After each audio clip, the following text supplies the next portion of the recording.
but also I have really bad jokes that don't really land. So you'll probably see me laughing at myself quite a bit. But yeah, these are a lot of the cool kiddos that I've gotten to see. At least the ones that moms have let us take pictures together, because that's always funky. But this little kiddo right here, we'll talk. He's probably one of my favorite kids that I've gotten to work with over the past couple of years. So I don't want to bore everybody with all of this stuff, because tonight is about parents and providers. But these are some of the things that I've done that have kind of pushed me towards, one, helping kids, and then also two, helping kids and families of children with neurodevelopmental disorders.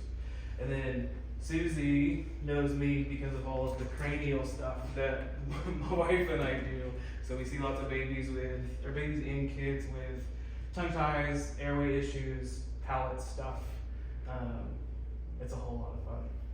But like I said, I'd always been into this work. I knew coming out of school I wanted to work with kids, like in a really big way. I always like kick myself for telling this story, but when I was an undergrad, my mom was like, you need to find a job while just to make some extra money, pay for some things. And so I'm the oldest of 4 kids, got lots of nephews, cousins, etc. So I thought it would be a good idea to babysit. Apparently that's a no-no for a dude to want to babysit. I don't know. It was weird. My mom told me it was weird, and I was on care.com for 6 months and had all the job listings and postings, and I never got hired for anything, because I guess it's weird that dudes want to be with kids. I don't know. But my passion has always been with kids, and so like I said, I've been doing this work for about 1.5 years, 2 years, when our son was born, and that really amplified a lot of it for me. So this is our son on the far, all of these are our son, but this is him a couple of weeks ago. We did some pictures and he was just really cute and wanted to wear my hat. But things weren't always happy and smiley. My wife and I are what you would term as crunchy. So we do things very, very naturally minded. We had planned to do a home birth in the water, away from the hospital, to, I guess, limit all of the intervention. And then unfortunately we had to have a cesarean. And so with a lot of the stuff that we'll go through tonight, it'll start to kind of piece together a lot of things, but why this kind of, what's the word I want to say, kind of ignited my passion for working with kids, because I got to see the perfect storm kind of reverse itself, and what should have been with our son not happen. So as you can tell by his head on this far left picture, he tried very hard to get here vaginally. It didn't happen, just because my wife's pelvis didn't open up appropriately for a vaginal delivery. And then since his delivery, he's been riddled with sleep issues, and then up until about 10 months old, had probably the worst reflux that I've seen in my professional career, which is kind of insane. But it wasn't until after he was born that I was able to shift from dad mode into provider mode and be like, okay, we gotta fix this. We gotta get on top of it. And so the perfect storm is essentially an amalgam of stress and events and the effects of stress in those events, if that makes sense. So if anybody's seen this video, don't ruin it for everybody else, but it's more or less an awareness test to see how well we're paying attention at almost 7 o'clock on the first week of school on a Thursday. So basically all that you need to do, there'll be 2 teams and they'll be passing a basketball back and forth to each other. One team is wearing white, the other team is wearing black. And you just count the passes that the team in white makes. This is an awareness test. How many passes does the team in white make? Go!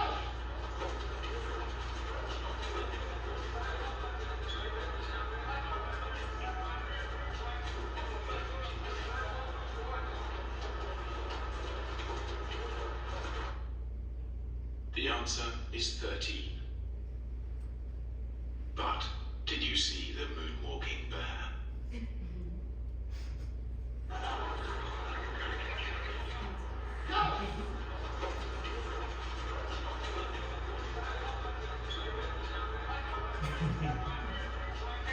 He crushes it too.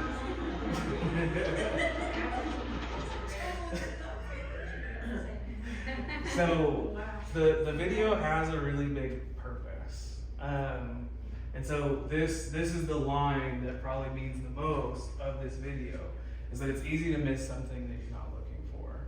And so if, for the majority of you that have children struggling with sensory issues, emotional dysregulation, those that have spectrum disorders, there are things that well-intended providers miss because it's on every single intake form that you've ever filled out. But providers will read it and go, oh, there was significant mental emotional strain or maternal distress during pregnancy. It's normal. There was birth intervention. It's normal.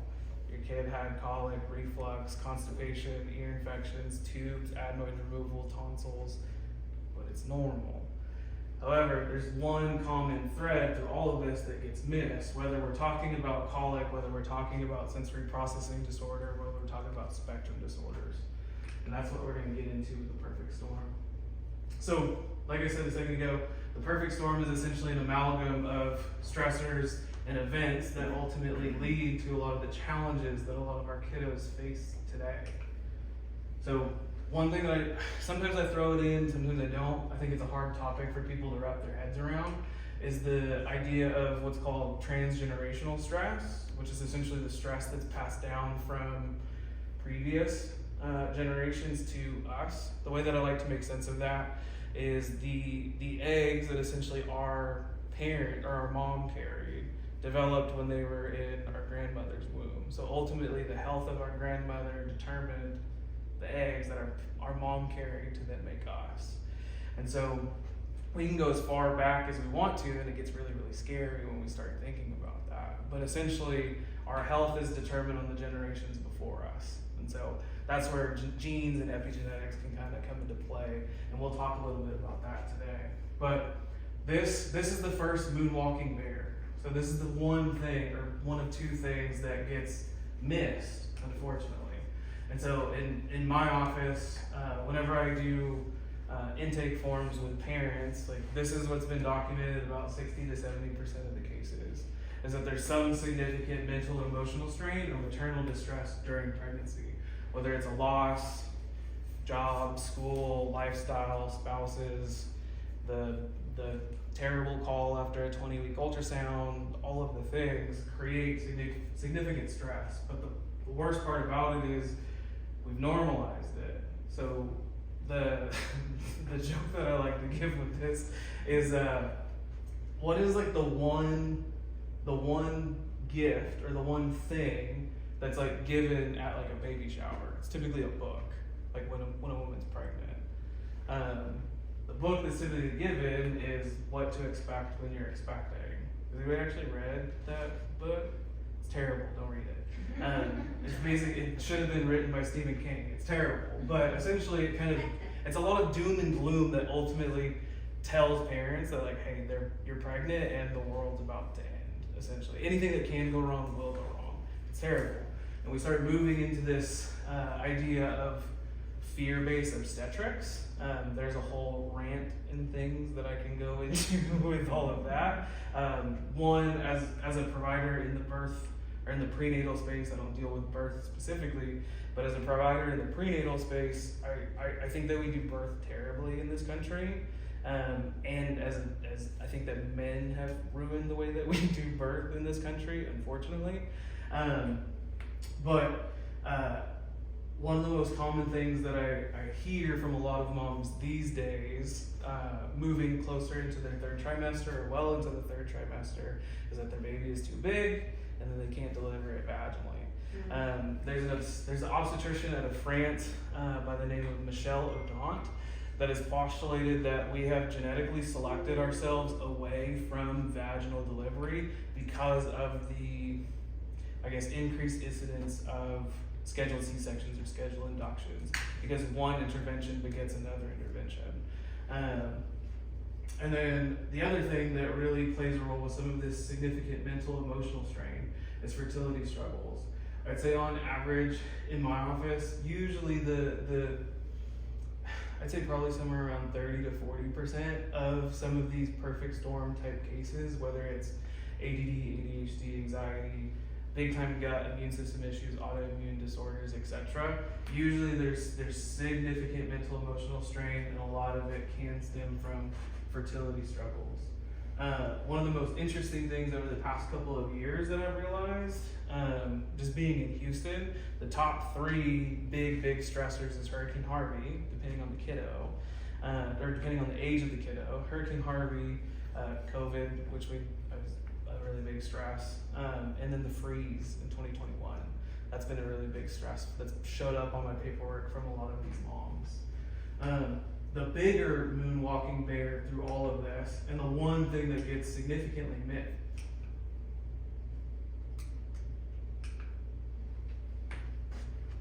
Sorry, please hold.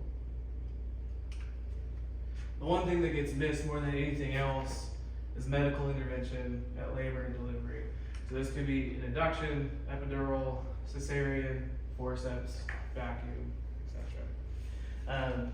Like I told you guys before, like our son was brought into this world earthside by a cesarean, and that was the one thing that ignited my passion to get back into this. But this is the thing that gets missed in 80 to 90% of the cases. Every single health history form going into genetics, prenatal, birth history, everything up until this point glosses over this one thing. And so I think and this is me talking as a parent, not as a provider, it's really easy to get stuck into this because, let's be honest, like mom guilt is real when it comes to this. My wife still deals with this a lot because, I mean, we didn't want a cesarean, but that was what got him here safe and kept her safe too. But I typically say let's save all of the judgment and the shame for Facebook and social media. This is not a place for that, but it's more or less to bring the awareness of, hey, this is something that happens pretty significantly in a lot of these cases, and in a bunch of them, I'd say the majority of them is the thing that kind of the way that I usually like to say it adds injury to insult. Essentially, the reason why is we've normalized medical intervention at birth and delivery. So we've made it normal to take gigantic pliers, gigantic plungers, or gigantic hands to pull baby out of a womb space.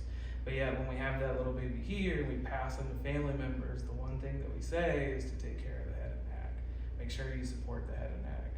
So the one area that we try to support when we're passing baby around to family members is to make sure to hold the most delicate and unprotected area in the entire neurospinal system.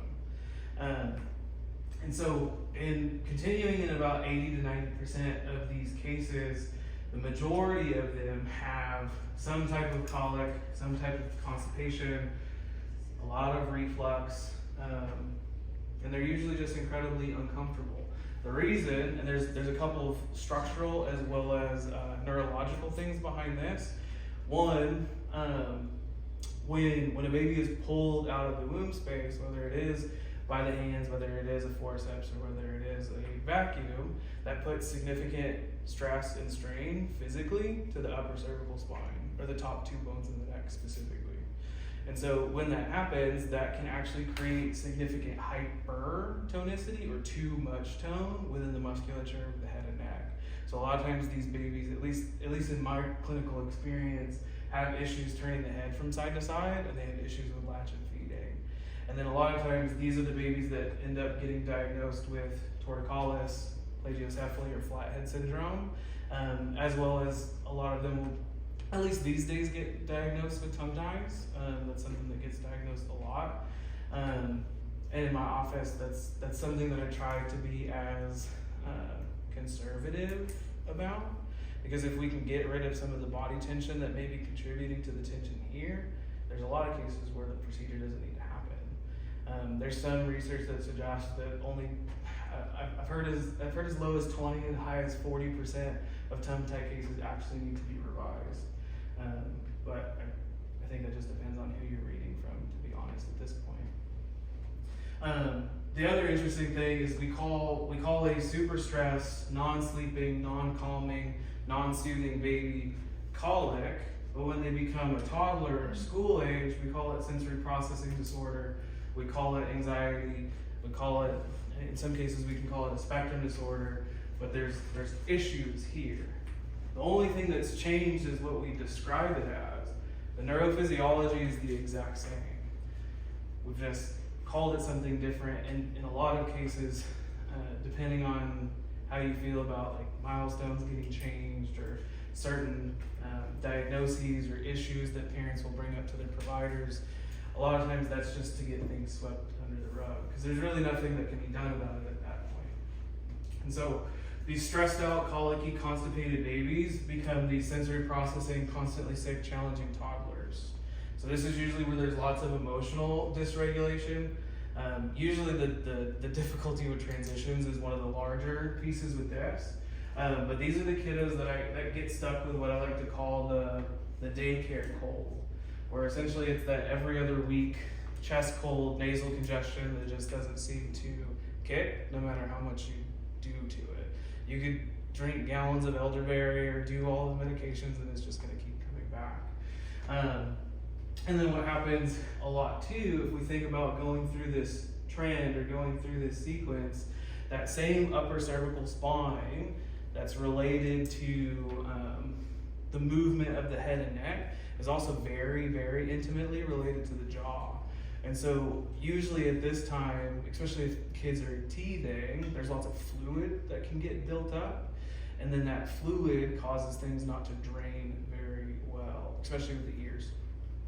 And so the big thing that our bodies are intelligently designed to do is to drain really well and eliminate things very well. Our body should be able to do that without us having to tell it what to do. And so if things are working normally, or if the plumbing and the drainage is working how it should, things coming in like foreign invaders or bacteria or viruses, etc., should be able to come in, hit our lymphatics. The lymphatics will send it to the gut. All of the great bacteria in the gut should be able to kill it, and then we should be able to eliminate it. But unfortunately, some of those steps get missed because there's a kink, a clog, or something that's keeping it from draining really, really well. And so what typically happens with these kiddos is there's a litany of antibiotics and or steroidal-based respiratory drugs, which hit the body in a bunch of different ways. Typically, some of those steroid-based respiratory drugs are very sympathetically stimulating, so they're going to ramp up an already stressed out nervous system. And then with the antibiotics, there's a couple of things here. But basically what will happen, and I see it over and over with a lot of these chronic ear infection kiddos, basically what will happen is they'll get an ear infection and the gut is already not super awesome, whether they were delivered vaginally or not. Usually baby's gut is a reflection of mom's gut. For the majority of us, our guts aren't very good at this point, which then we create about 80% of not only our neurotransmitters in the gut, but also about 80% of the immune system is made in the gut as well. And so whenever we have these babies that are having issues with their guts, and the immune system then becomes weakened as well, we then give antibiotics to destroy all this stuff, but we never repopulate the gut. And honestly, what I've seen with a lot of these kiddos is these are the ones that keep getting the ear infections over and over and over and over and over again, because nothing is strengthening the body after the fact, and then nothing's able to drain the way that it's supposed to. And so these are typically the kiddos that will get tubes, and then if they don't get tubes, or if they don't get adenoid and tonsils removal at the same time, then they'll get those a little bit later on. Typically, at least what I've seen with the majority of those kiddos, all three of those are usually wrapped into one. And so these kiddos that can't sleep, that are constantly sick, that have emotional dysregulation, that are very uncomfortable, that are very stressed out, stay stressed out. The biggest thing here is that kids don't grow out of issues, they grow into bigger or different ones. The neurology is the exact same, whether we're talking about constipation or whether we're talking about sensory processing or even spectrum disorders in some regard. The neurology or the neurophysiology is the exact same. These kiddos are locked into a sympathetically dominant and overwhelmed state. And then these hyperactive, emotionally stuck children become teenagers who are angry, exhausted, anxious, and depressed, or what I like to call wired and tired. And then there's us that are burnt out, stressed out, anxious, and ADHD adults. But the biggest thing through here, like I had said, is that we don't grow out of this stuff. Kids don't necessarily grow out of reflux. They grow into other digestive issues. They don't grow out of colic. They grow into sensory issues. The neurology is the exact same unless it's dealt with. I'm a big research guy, and so I love looking at research. I love looking at the literature. I thought this one just came out in February on the top left. Basically what they did was they did a cohort study of kids that had a scheduled induction versus kids that did not have a scheduled induction at full term. And what they were able to do was actually link a decrease in academic performance in kids up to age 12. I don't know the mechanism as to why. The only thing that I can think of is it being a chemical stress, or there being the mental emotional stress because of it, of like, oh, baby's too big, it doesn't fit with the doctor's schedule to deliver on your due date, they're gonna be out of town, they're on vacation, etc. These three on the far right all came to the same conclusion when it talks about babies and epigenetics. Essentially, babies will take on mom's vagal tone within the 3rd trimester. So essentially the vagus nerve, which we'll talk quite a bit about later, acts as our parasympathetic brake pedal to the nervous system. And so these moms that are super stressed out within their pregnancy, dealing with, all of the things, are passing that stress onto baby. 1, because of the vagus nerve. 2, because of the umbilical cord. So our umbilical cord gives the nutrients as well as the oxygen to baby to continue to grow. But it's also the one thing that's connecting mom's brain and nervous system to baby's brain and nervous system. See, the brain and the nervous system are the first things that form in utero, and then the organs develop off of that. And so the big thing that we know with the umbilical cord is that stress hormones and cortisol, which is another stress hormone, passes through to baby. So essentially what mom experiences during pregnancy, baby experiences during pregnancy. And then I thought this one was kind of appropriate with like the ice storm from 2021, or the freeze from 2021. Basically, this study, what they showed was there was I can't remember where it was off the top of my head, but basically what they looked at is the significant mental emotional stress of these moms that were basically barricaded into their homes for like an entire winter because things were too terrible. They couldn't actually like get outside because of the storm.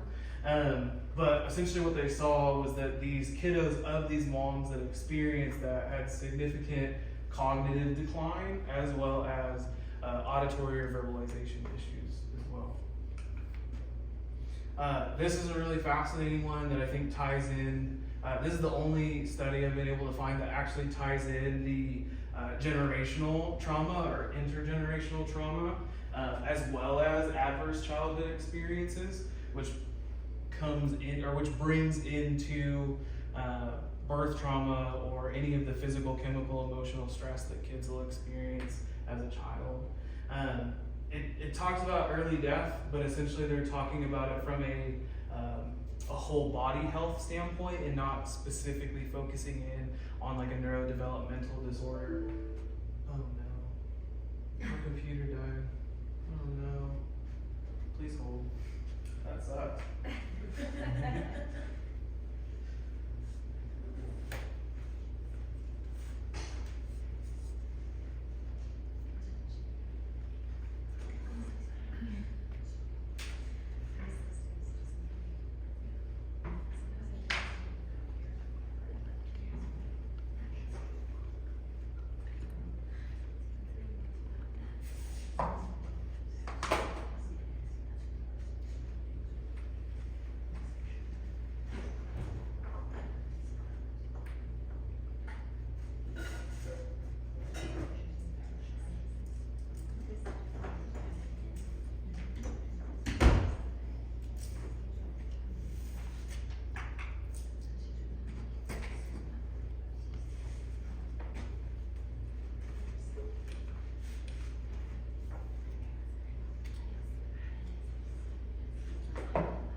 So with spectrum disorders, the one thing that parents will always ask about is the genetic component.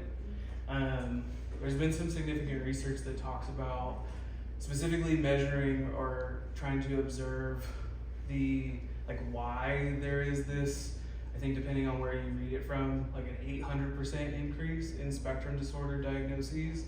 And so they tried to identify specifically like what was the main cause for this increase of diagnosis of spectrum disorders. And so about half of what they can determine from these studies, half of that 800%, is related to the advancement in testing. The other half, they still don't necessarily know what it is. And the only thing that it can account for, because you can't necessarily blame genetics, because I think it's like within the past 1 to 3 generations is not enough time for genetics to actually shift in that way to then create the environment for autism to actually take hold. But Paul Hardy, or Dr. Paul Hardy, who's a biomedical doctor, specifically dealing with neurodevelopmental disorders, specifically talks about how it's an interplay, not just with the environment, but with these 4 main systems. So ultimately what he describes in his autism quadrangle, and really it's not necessarily just autism that he's talking about, it's all of the phenotypes of neurodevelopmental disorders or the different neurodevelopmental disorders. But what he talks about is that our genes can't necessarily create the neurodevelopmental disorders. We can have certain genes that have a propensity or the genetic SNP to express themselves to then create autism. However, it's still reliant on the environment to make those genetic SNPs express themselves.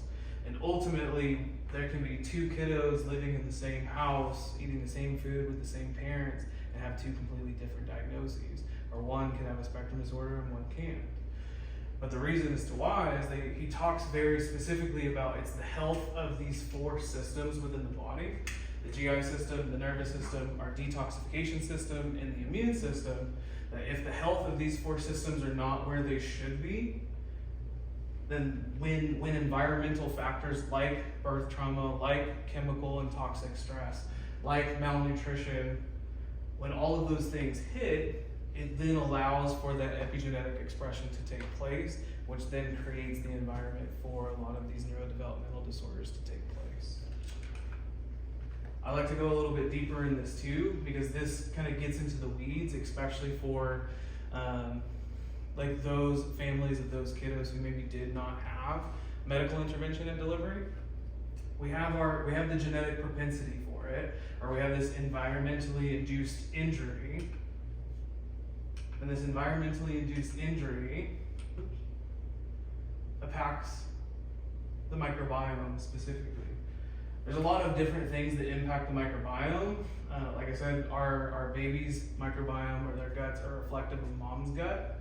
But essentially these big things, I don't know if you guys can see it or not, but these 6 things can impact microbiome or the depletion of the microbiome.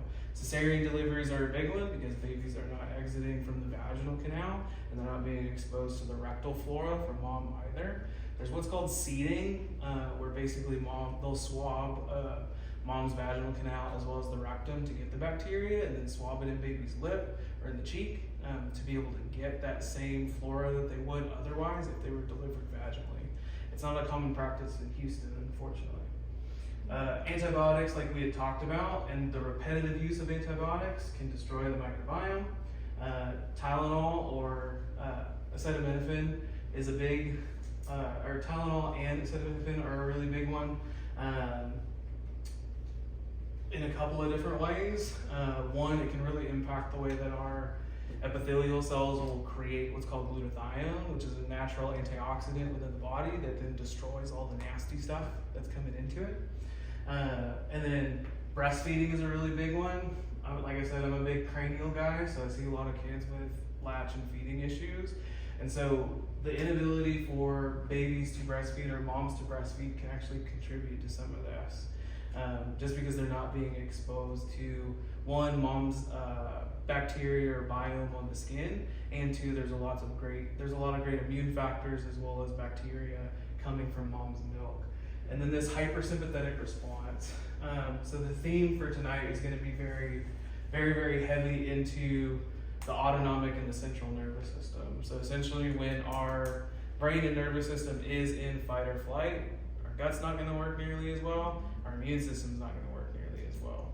And so this hypersympathetic response is going to be sending blood to our vital organs, but it's also not going to, like say if a bear came into this room, most of us are probably going to run or we're going to try to fight the bear. But the thing is, we're not going to stop and eat some of those sandwiches that you guys are going to take with you when you leave. I told you the jokes don't land. But we're not going to stop to have a meal, we're not going to go to the bathroom, and we're not going to go to sleep. And so what happens is when we get stuck within this state, it really takes a toll on the gut and the immune system. And then with the depletion of the microbiome, this creates leaky gut. And so leaky gut typically, if it gets bad enough, leads into leaky brain. And so a lot of these kiddos with ADD, ADHD, spectrum disorders, sensory processing disorders, it's usually described as if their brain is on fire. Literally because it is. Because essentially when things get into our bloodstream that are not supposed to be there, like what does the body do? It initiates an immune response to attack the things that are not supposed to be there. And so when there are things that are not supposed to be in our blood that are now getting to the blood surrounding the brain, that immune response is actually going to start attacking the brain. And that's why a lot of times these kiddos are described as if their brain is on fire. So you guys have this handout in the folder. This is one of the easier ways that I like to explain one, how all of these things build, why we don't necessarily grow out of these things, but we grow into bigger issues. So we have this large tachometer on the outside, and we have the smaller tachometer on the inside. So in chiropractic, we talk a lot about physical stress, chemical stress, and mental emotional stress. Physical stress we've talked kind of ad nauseum about with delivery, as well as like being in a funky position or having a cord wrapped, or actually we didn't talk about this. Epidurals essentially take mom out of the birth process. It's where she can't feel what she's like, how she's pushing, or the feeling how hard contractions are. And then has anybody had, I mean you guys are all women here, but have you all had, or any of you had a delivery where you did not use an epidural and you only used Pitocin? No? Okay. Well, obviously I've not done that either, but obviously, but the moms that I've had, it's like it's literally described as the most intense pain that you can experience, simply because the Pitocin from induction beds it's a synthetic oxytocin which causes contraction of the uterus, but it's like amplified. So like contractions from a normal like labor delivery times like 10. It's nuts. So I always like make sure that those moms are okay. Like let them know like I don't fully understand what you went through, but like I kind of know what you went through. Like those contractions were insane. But essentially with mom not being able to feel what she feels during pregnancy and contractions being significantly stronger than they would be if there was no induction, that can also create not only a physical stress onto baby, but also a little bit of a chemical stress too. And then when we start talking about the mental emotional stress or the maternal distress that mom experiences, we start really adding little ticks on all three of these smaller tachometers. And so every little tick all the way through here is just another, the way that I like to describe this is more of like an instance or an event that then creates the nervous system into more of a sympathetically stuck state. So with a lot of these kiddos, as well as like sensory processing, spectrum, etc., there's usually one of two issues, if not both. There's usually way too much sympathetic gas pedal and not enough parasympathetic brake pedal. And so the big thing with this, and this is probably one of my favorite quotes of all time, you can't be in growth and protection at the same time. There used to be the way that we understood the autonomic nervous system at a point in time was that is reciprocal, was that you couldn't be both at the same time. And so what we now know is that you can be completely withdrawn, both sympathetically and parasympathetically, or completely dominant, both sides. But the biggest thing is that there needs to be balance between the two. So in chiropractic, we call this stress stuck on word a subluxation. There's not a quiz or a test at the end of this, so you don't need to remember it. It's just associated with the concepts. So whenever the nervous system gets stuck on in this sympathetically overwhelmed state, one, it causes significant neuromuscular tension, which from a chiropractor's perspective impacts our structures as well. And then when we start actually going into the science behind this sympathetically stuck on state, a lot of this will start to make sense as well. This is one of my favorite quotes, probably of all time. And the way that I like to describe this, especially when we start talking about behavior, because usually when we talk about behavior, we talk about it in more of like a negative sense. But essentially Dr. Bruce Lipton talks about the function of our nervous system is to perceive our environment and coordinate the behavior of all other cells. So not necessarily behavior from like an acting out versus like behaving sort of a standpoint, but the behavior of the gut, the behavior of the immune system, the behavior of our muscle system. And usually what ends up happening with a lot of these kiddos is behavior is usually one of the big things that parents would like to have affected in a positive way. And the reason as to why I bring up that is like our nervous system, probably about 90 to 95% of the nervous system completely runs on autopilot.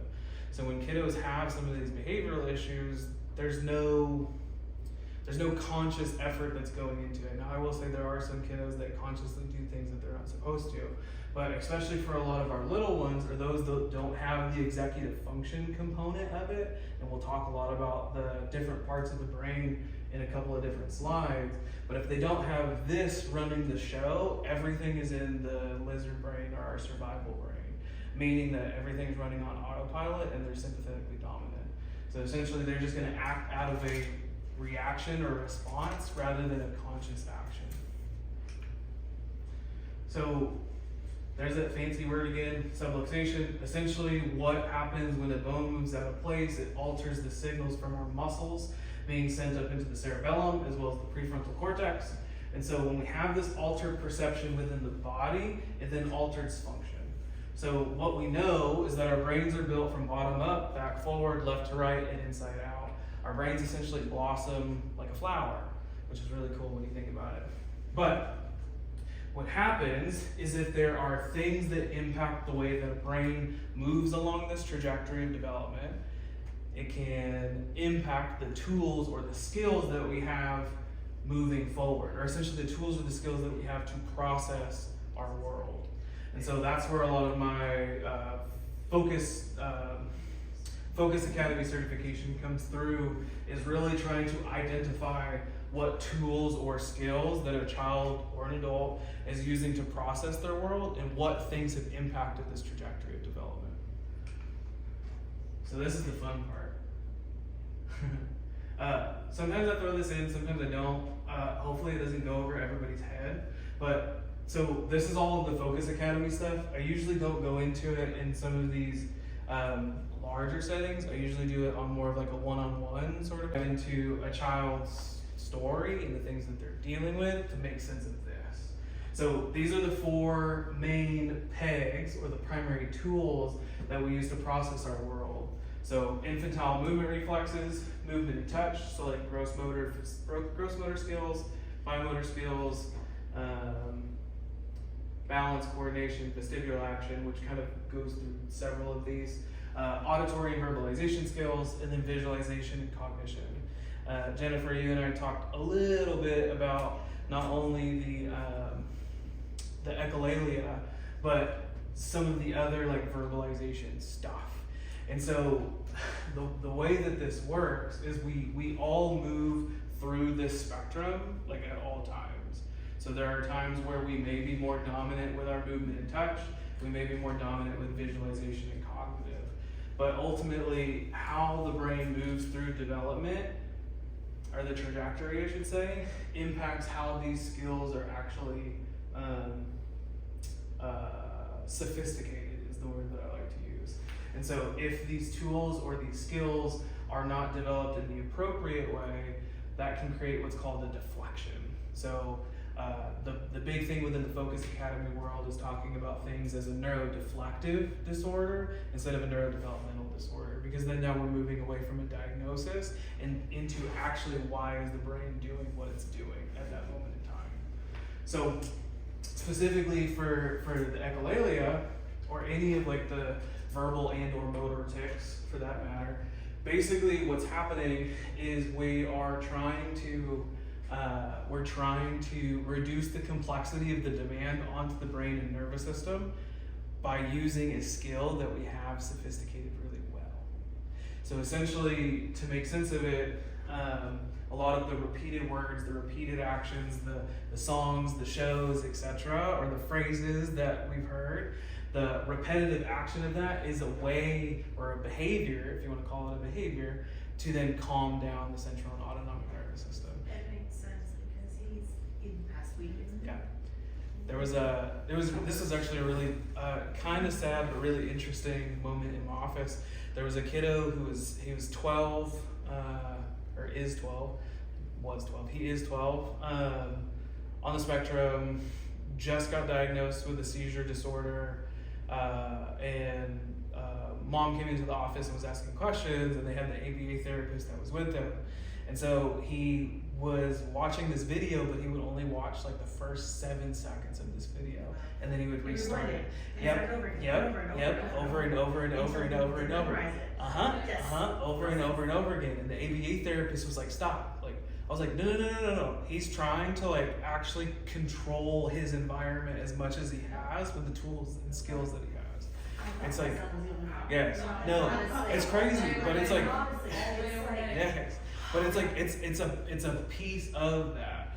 So like, it's the same thing with kiddos that are like really, really fidgety or can't sit still. We look at it negatively as a behavior, but essentially what they're trying to do, especially for like the fidgeting, moving around, etc., tapping, all of the things, essentially they're trying to use their motor system, which is the most effective or efficient way for us to actually utilize energy in the body or get out excess energy. But essentially we look at that as a behavior when actually that's just a deflection. The brain is trying to do the best that it can to integrate and process everything else around it, so that way it doesn't lose it or short fuse. So that's one of the harder things from like, we were talking about that just a second ago with Denise asking about primitive reflexes and some of the other things. It's like, yes, we could go ahead and just try to integrate some kid's spinal column or the rooting reflex or the palmar grass, but for what purpose? Other than to say that it's just disappeared, right? So then it's like you're looking at it from a segmented or a pathological approach versus like how does this actually impact brain development on the whole? Yeah, this is fun. This is the fun stuff. But yeah, this is the stuff that I like to go through with parents, because like even just like walking through some of this, like moms were like, how did you just explain my child? I was like, I didn't. I just explained how the brain develops and then what happens when it doesn't. Anyways, so this is essentially the hierarchy of how things heal.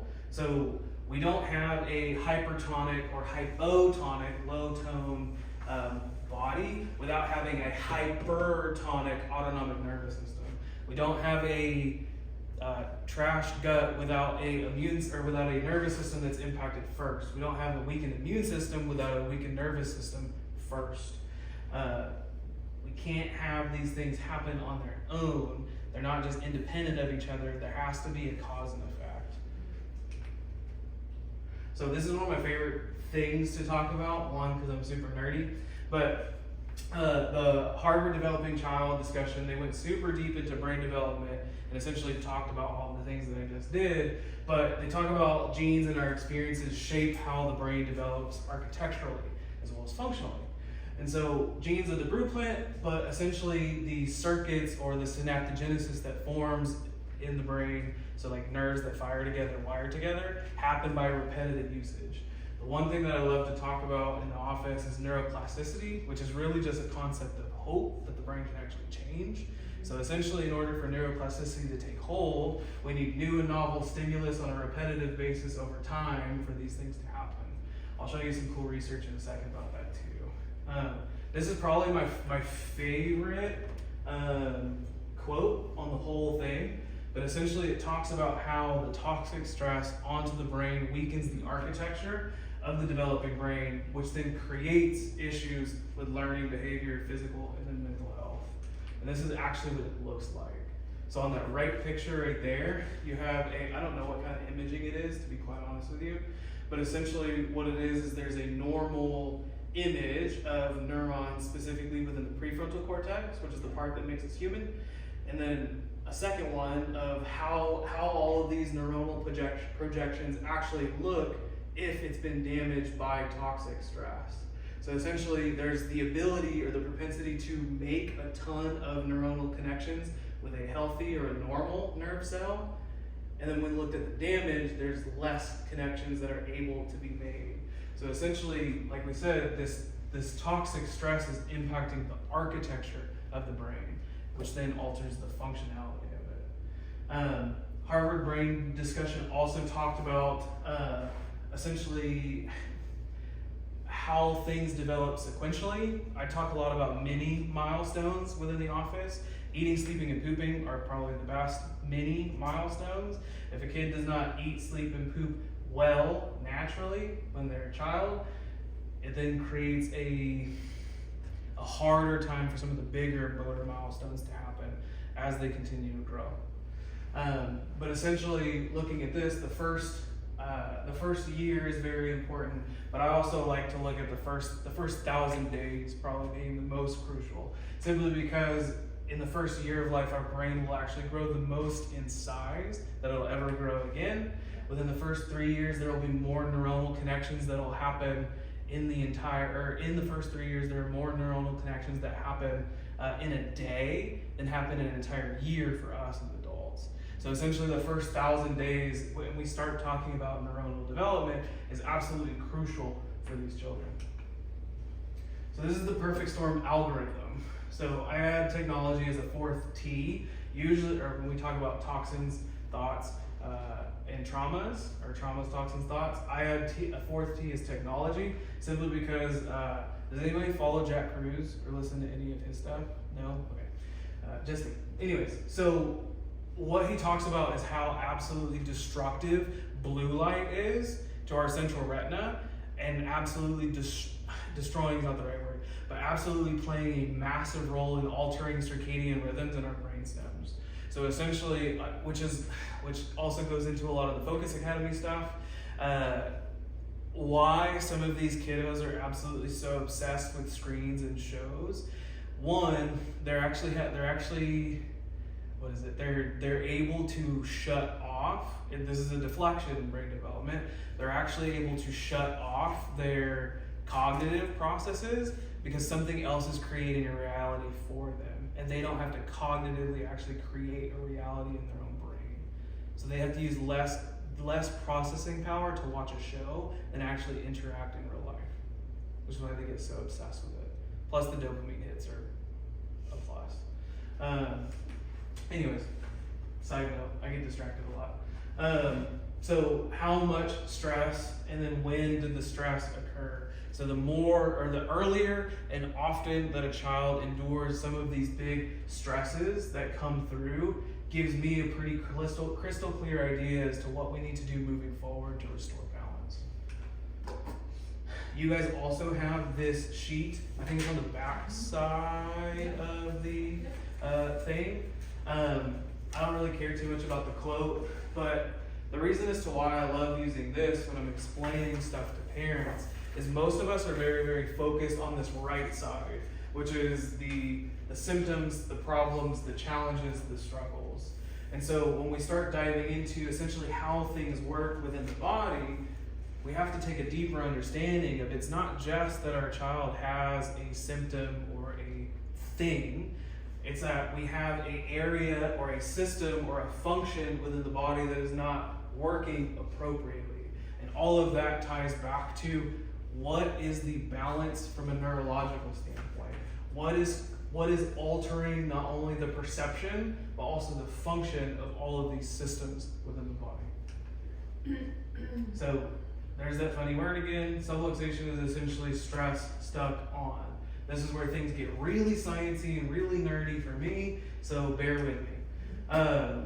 So there's technically there's 10 Ds when we start talking about subluxation, but there's 5 main Ds. So there's dyskinesia, which is abnormal movement or abnormal alignment. There's what's called disafferentation, which is a funky word for abnormal sensory input. There's dysautonomia, which is the imbalance of the autonomic nervous system. There is dyskinesis, which is abnormal energy expenditure and output, and then there's dysfunction. So essentially, when we have this massive stress that comes into the body, it impacts our structure, which then impacts how information is being sent and received, as well as processed within the brain, which then creates dysautonomia or imbalances within the autonomic nervous system. Remember, too much stress of the sympathetics, too little parasympathetic activity. And then dyskinesis usually shows up with a lot of these kiddos that are, well, I will say high tone as well as low tone, or really, really fidgety, really, really rigid, lots of extra activity within the neuromuscular system. It's actually a reversible, a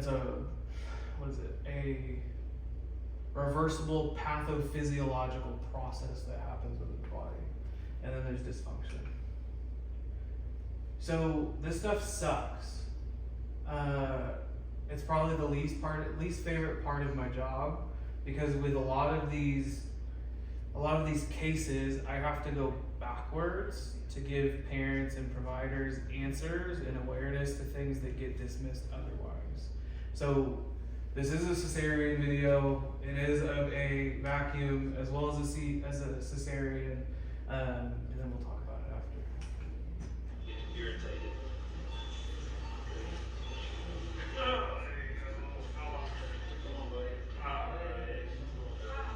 Here's a girl. Here's a girl. Make you cute for the camera. Oh, yeah.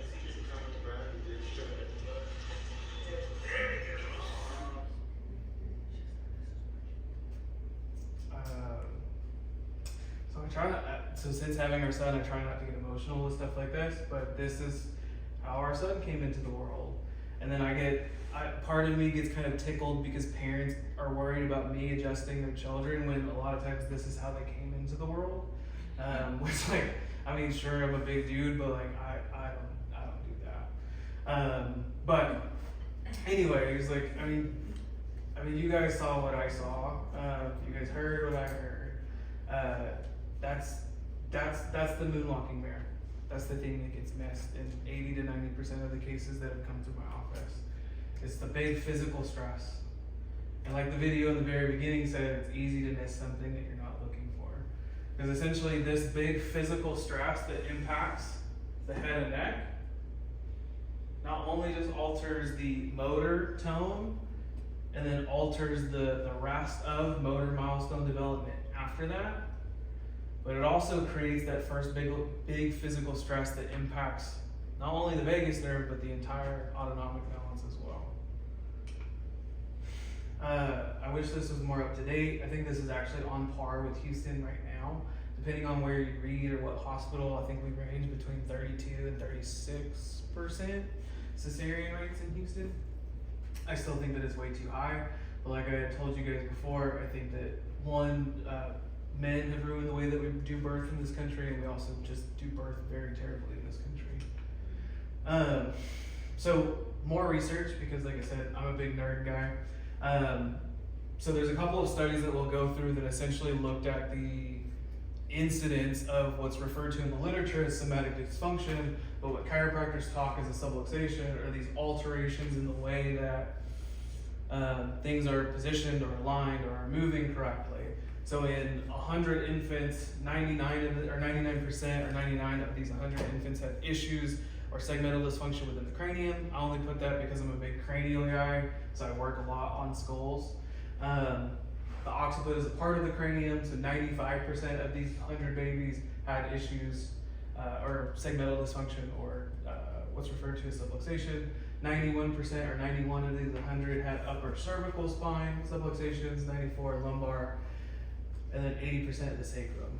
But the conclusion was with this was that the total amount that they found within these babies was related to the length of labor. So the longer that labor is, and the more significant that labor is, the more physical stress that's put onto the body, and then the more dysfunction that's actually created. This is another really interesting one. They used a larger sample size.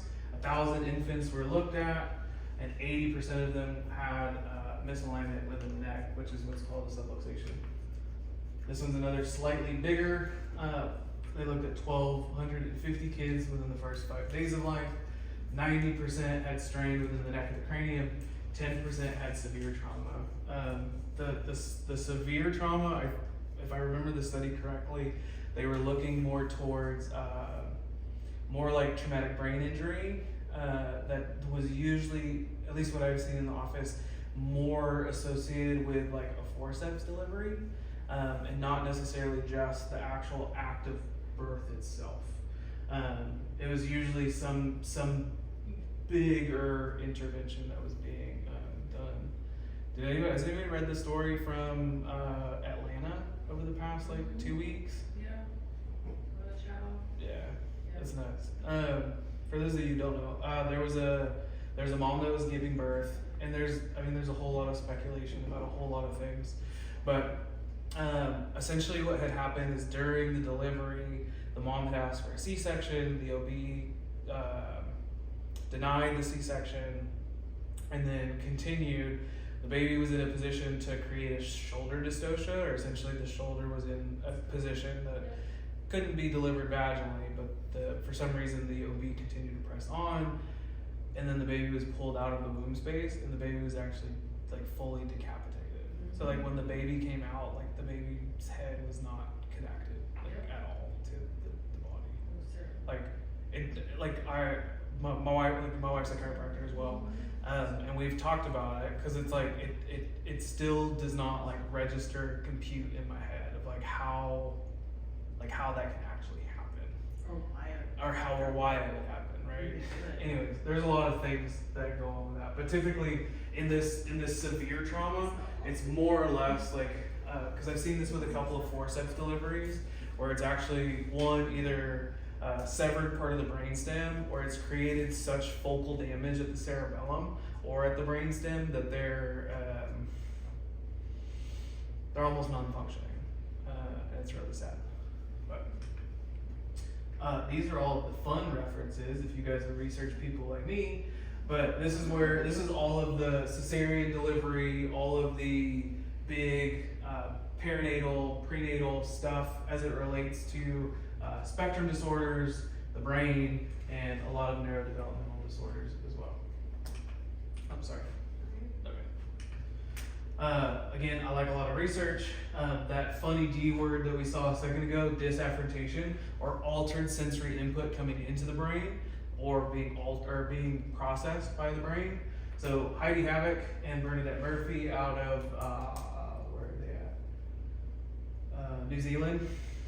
Basically what they do, everything that they do is to measure what happens to the brain when people undergo chiropractic care.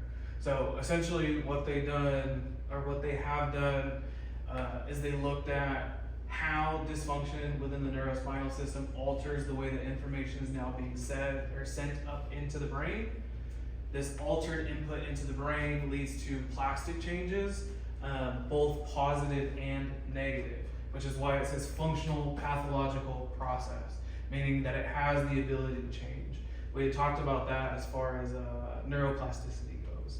It's the brain's ability to change due to new and novel stimulus repetitively over time.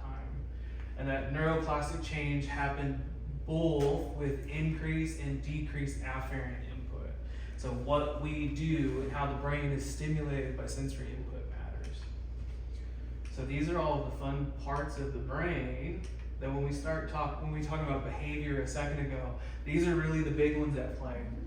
So our amygdala is more of our fear and anxiety part of the brain. It plays a really big role with our fight or flight response. The hippocampus plays a lot with learning, both short-term and long-term memory, which like from a psychological standpoint, why the concept of getting triggered is like a real thing. Essentially, it's our amygdala and our hippocampus working together to remember a traumatic event, so that way we avoid it altogether so we can survive. And then we have our prefrontal cortex, which deals with a lot of cognitive function, but it also deals with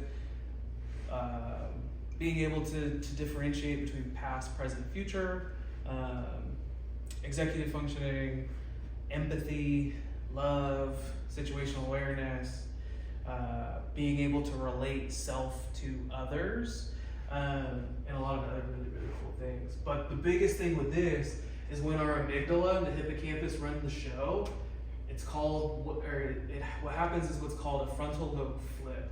So essentially the frontal lobe will actually shut off, or our prefrontal cortex actually shuts off, and we're actually running straight on brainstem, overactive sympathetic responses versus being able to think about things logically, which is like why, like we said a second ago with some of the behavioral stuff, sometimes these kiddos are just acting out of response or reaction versus cognitive thought, because this is turned off and they don't have the processes to do it. More research. Like I said, I'm a big nerd guy, so I love looking at research. And I love being able to get a lot of this data on kids that come in through the office. So heart rate variability is essentially what measures the what's called the variability between, like if you think about an EKG, the little like top blips on the heartbeats. So it measures the distance or the time between the top blips. And so essentially the lower that number is, the less variability that we have with the heart rate, versus the higher that number is, the more variability that we have within the heartbeats. Why that's relevant is if there's more time or space between heartbeats, one, that's parasympathetic supply, because essentially the heart rate variability is being managed, or our heart rate is being managed primarily by our vagus nerve, as well as a couple of other things. But essentially what what was it? I just blanked. This is the dad brain stuff. Oh man, that sucks. But essentially what the thing that they're looking at with heart rate variability, and we'll talk about this with another really cool research paper as it's related to sensory processing disorder, the vagus nerve, and heart rate variability, is essentially what we're looking at how well the body is actually responding to stress. Because if our body's not responding well to stress, we're going to be stuck in the sympathetics. But if we're responding well to stress, we're going to be pretty balanced for the most part. We already talked about this one. It's one of my favorite quotes outside of the function of the nervous system one. But the vagus nerve. So the vagus nerve used to be called the wandering nerve. It's one of our 12 cranial nerves that goes to a bunch of cool places. There's some sensory components to it, but it also goes to the roof of the mouth, it goes to the tongue, it goes to the heart, it goes to the lungs, and it goes to the GI tract. So our vagus nerve essentially acts as parasympathetic supply to the rest of the body. So this is that research study that I was talking about. Basically what they took was they rated kids on a scale of mild, moderate, and severe as it related to sensory processing disorder. And what they did was they took a baseline reading using heart rate variability to determine what the actual vagal tone was within the nervous system. And then what they did was they applied a bunch of sensory-based tests or sensory stimulus to them to see, one, how their nervous system would respond to it, and then two, how well they were able to recover after it. And so essentially what they concluded was that those that had more moderate or more significant symptoms, or I guess if they were graded more moderate or significant sensory processing disorder, they had a less likely ability to actually respond appropriately to the stressors. So essentially it ramped them up and then they stayed ramped up. Versus some of these kids that didn't have issues or that were more mild, were able to like come back to baseline relatively quickly. Versus the more significant kids stayed really ramped up. This one's really cool. I usually talk about vagal nerve stimulators as it applies to seizure patients, because that's outside of seizure meds, that's the only thing that's actually, for the most part, helping with a lot of these kiddos. But what they did with this study was they took rats and they left one group with a completely intact vagus nerve, and the other group of rats, they actually cut the vagus nerve, so they severed it completely. And so what they saw was that those that they had the vagus nerve stimulators in, or sorry, there's three groups. There's one that they put a vagus nerve stimulator in. The one that they saw the vagus nerve stimulator in, there was a significant decrease in intestinal inflammation, as well as whole body inflammation was a big thing. However, they saw the exact opposite on the ones that they actually cut the vagus nerve. So essentially, the vagus nerve plays a really massive role, not just with like calming us down for the most part, but it also plays a role with whole body inflammation as well as like the gut healing part of it as well. Which is why a lot of times these kiddos with seizures that don't respond to medicine can sometimes respond really well to a vagus nerve stimulator, simply because they're able to decrease the amount of activity and inflammation onto the brain that could be contributing to the seizure-like activity. The only other thing that I know that's helpful is getting them adjusted. Dyskinesis is that funny D word that we talked about a second ago. It's the reversible, and I spelled reversible wrong, pathophysiological state that essentially is talking about covert energies in energy expenditure. So this is something that we actually measure within the office. Where is the body working really hard in its neuromuscular system? Where are we more exhausted? Because that gives us an understanding of how much energy and information is being fed back up into the brain, because essentially all of this is a really big feedback loop. And so the more information and the more energy that's coming up into the brain, the harder that it is for our brains to process all of the information coming into it. And then also too, like I said, it's a big feedback loop, so we're just gonna try to expend that energy in the best way possible, which is within the muscular system. This word is one of developmental dieschesis is something that I don't normally go into, but especially when I talk about seizures and when I talk about autism, this is essentially one of the big mechanisms that's at play. I can't remember the guy's name off the top of my head, but he started diving into manually assisted births or forceps assisted births or vacuum assisted births, and how it related to kids with spectrum disorders. So they started doing fMRI studies on these kiddos, and what they were finding was that the cerebellum was actually slipping through the foramen magnum of the brain. So essentially it was creating what's called Arnold-Chiari malformation. So essentially what's happening is the part of the cerebellum is actually getting damaged in such a way at birth that it's affecting distant areas of the brain at the same time. And so that's this whole idea of dieschesis, is there's some area within the brain or the nervous system that's dysfunctional or that's damaged, that's then altering the function of another part of the brain as well. This is the same mechanism that I usually talk about with seizures too. Where there's some dysfunction somewhere within the neurospinal system or within the nervous system as a whole that's then creating this significant or aberrant activity within the brain. This is more research.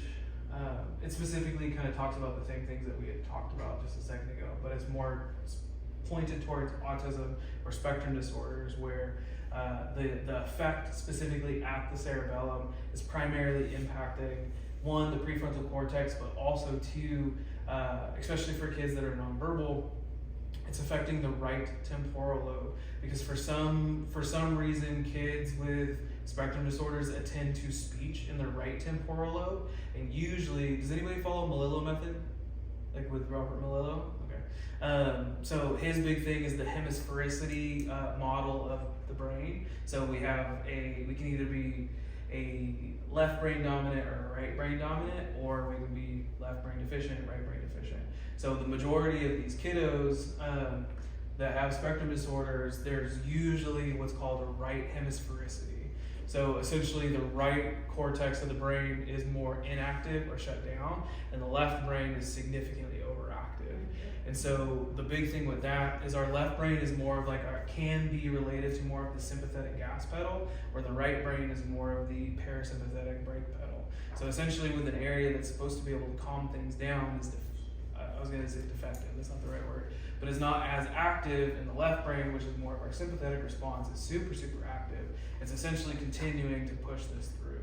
And the reason as to why that model of brain development makes sense when we start talking about spectrum disorders in speech, or the auditory verbalization stuff that we had just talked about a second ago, or a while ago, is that typically kiddos with spectrum disorders, like I had said, attend to speech in the right side of the cortex, or the right temporal lobe.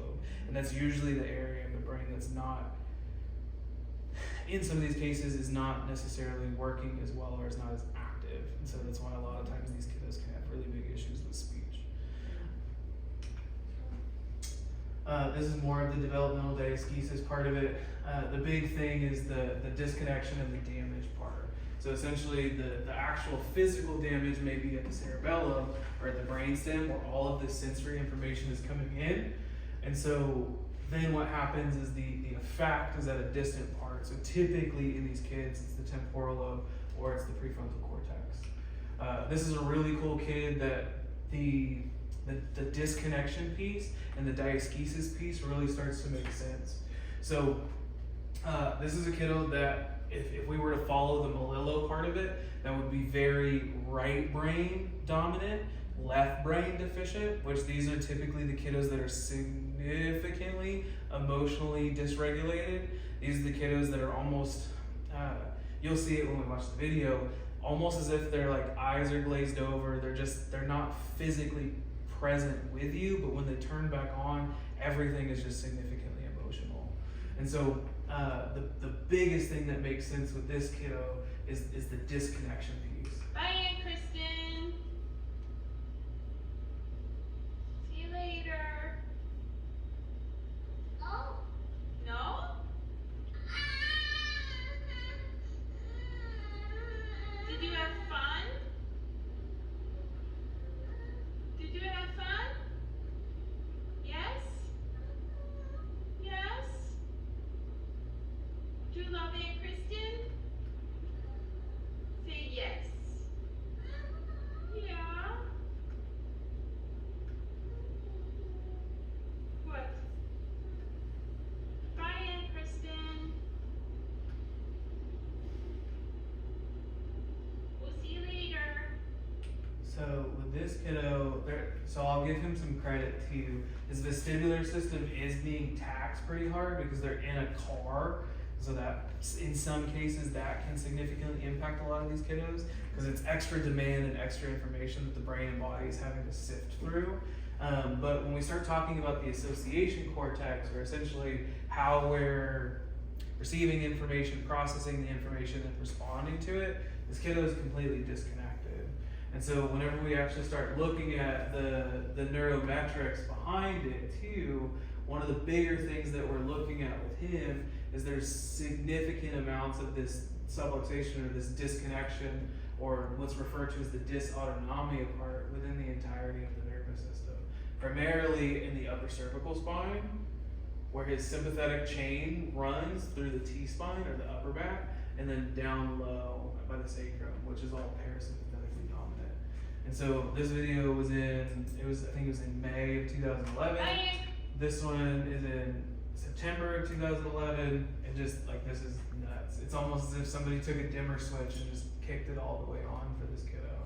He still needs probably some speech therapy with this, but it's a completely different kid. What's that one? What is it? A dog? What's that? A truck? Fast truck?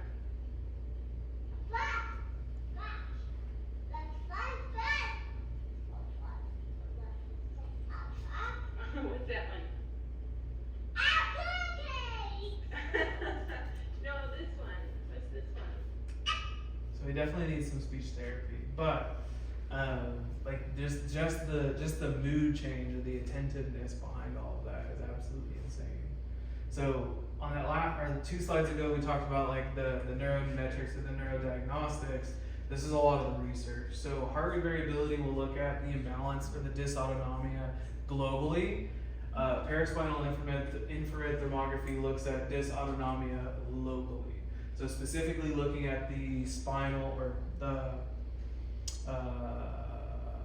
the recurrent meningeal artery. So whenever we have these bones that move and shift out of place or not moving correctly, what can happen? For the previous slide, did you actually have the readings for the kid before and after? Is that one? I didn't have it on this one. Oh, okay. Again, like with a lot of kiddos, some parents are weird about their kids being videoed. So this one's from a mentor of mine that taught me all of this work. So I use it because it's a phenomenal one. But kids are really, or parents are kind of weird about videoing their kids. But I do have a bunch of before and afters too. But essentially, this specifically is, like I said, is measuring autonomic dysfunction locally. These are also some scans from another office.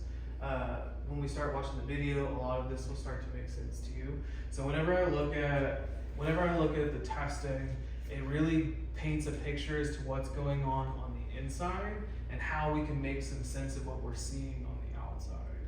So here's what's called the thermal scan and the paraspinal infrared thermography. The 3 in the middle are different views of what's called surface EMG or surface electromyography, which is basically looking at that dyskinesis component or the covert energy expenditure or the alterations in energy expenditure. And then on the far right hand side is looking at heart rate variability.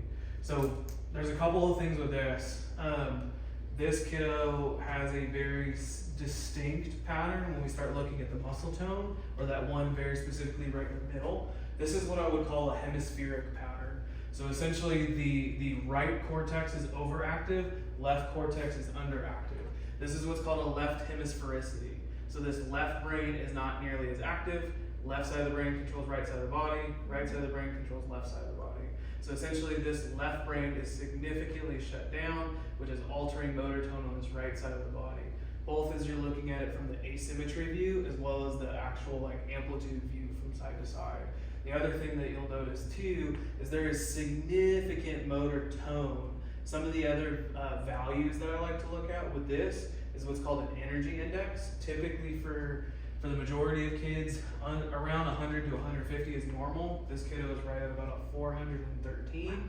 This is very significant activity within the neuromuscular system. On the far right is heart rate variability. The biggest thing for that one is we look for balance and we look for activity. I always like to speak towards positives for a lot of these. This is a relatively balanced heart rate variability. However, the activity is significantly impacted. So essentially, I describe the 4 different quadrants. Upper left would be more of like an uptight or an active like stress response within the body. The top left would be active or stress response or uptight. Top right would be more of a exhausted state within the autonomics. Bottom left is more of a distress state, so chronic stress response that's being picked up. And then bottom right is more of a weakened state.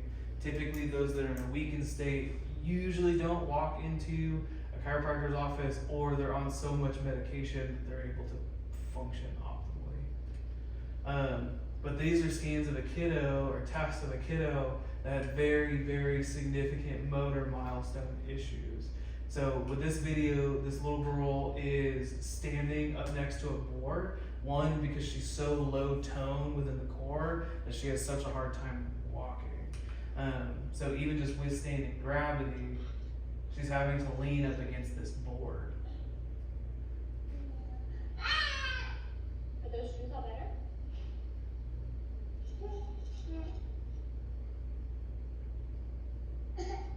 Same thing with the emotional dysregulation, the overactive right brain.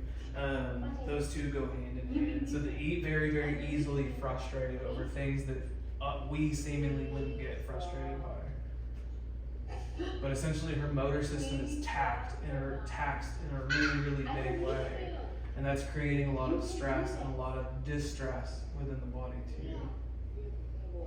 So this is a little girl that went through what's referred to as like a neurointensive, where typically they're being seen in a very, very frequent schedule for about a week or 2 weeks at a time. And this is her after the 2 weeks. So if you remember on that last test that we looked at, the total energy was at 413, and there was a pretty terrible pattern in symmetry percentage, but essentially going from 413 to 273 is absolutely significant. But this is the kiddo after.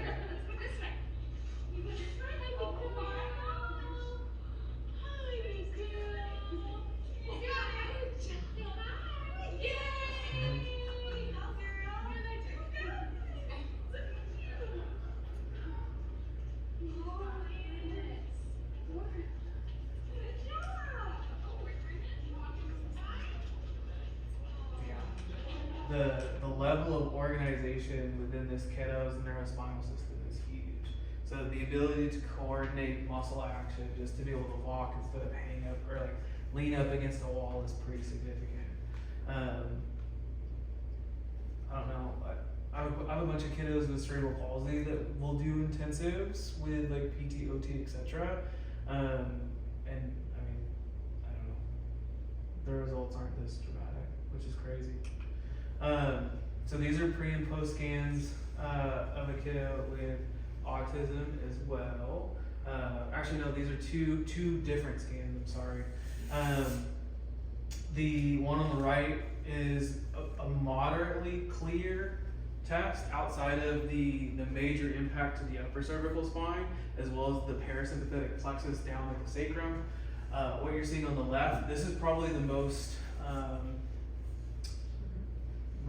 common presentation that I'll see with a lot of these kids with spectrum disorders as well as sensory processing, and this is what's called a counter rotation pattern within the upper cervical spine. The way that I describe it is it's as if things are choking off of the brainstem. It's a very, very significant pattern that usually takes a lot of effort and a lot of time to chip away at. This kiddo specifically had really, really significant emotional dysregulation. I wish I had his scans. I don't have them, unfortunately. But the big thing with him is that one, the transitions that he had difficulty with was from play to school and then from school to play.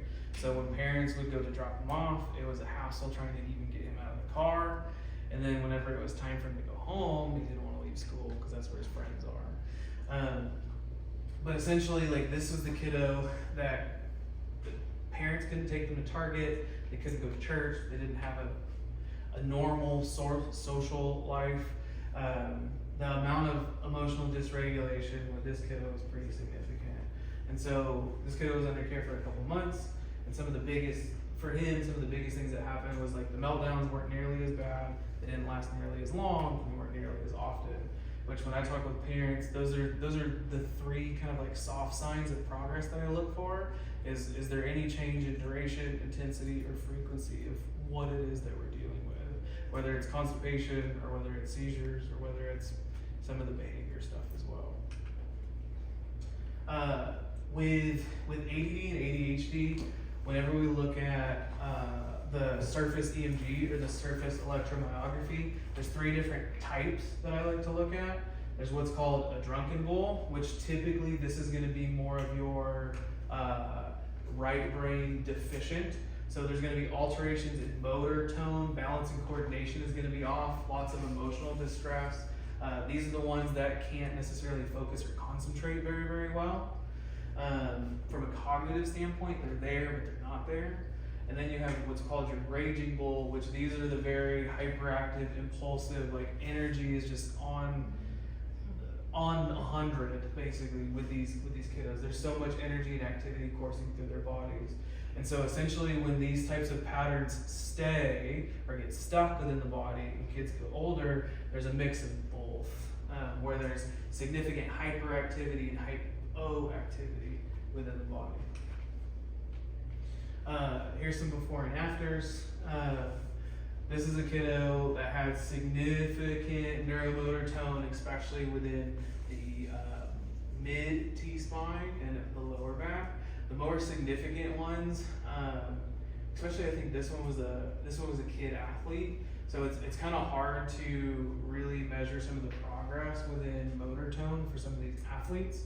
But the bigger one, especially when we look at performance and recoverability, is heart rate variability. So are things achieving balance? Are we actually emptying out their stress bucket versus filling it up with Can you more? point out what's different on the bottom graph? Yeah. So where this little white dot is, anything towards or anything out to the left on this graph is in the sympathetic side of the nervous system. Anything to the right is in more of the parasympathetic. So where they are is this white little dot. So essentially, this is a pretty significantly sympathetically stopped nervous system. When I really look towards this first re-exam, it's gained balance and it's gotten closer to this midline and it's gotten higher or closer to the green zone. And then when we look at this third one, it's just shy out of this green zone. So it's very, very, very balanced and the activity is actually really great. Does that make sense? I couldn't see the white Oh, dot. you couldn't see the white dot. Got it. So this kiddo, I wish that mom would have I actually do wish that mom would have got him diagnosed. She didn't want to take that on.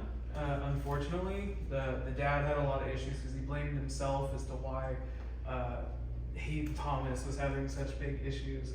These are also my notes, so don't judge my handwriting too much. But this was a kiddo that 1000% would have got diagnosed as ODD, or oppositional defiant disorder.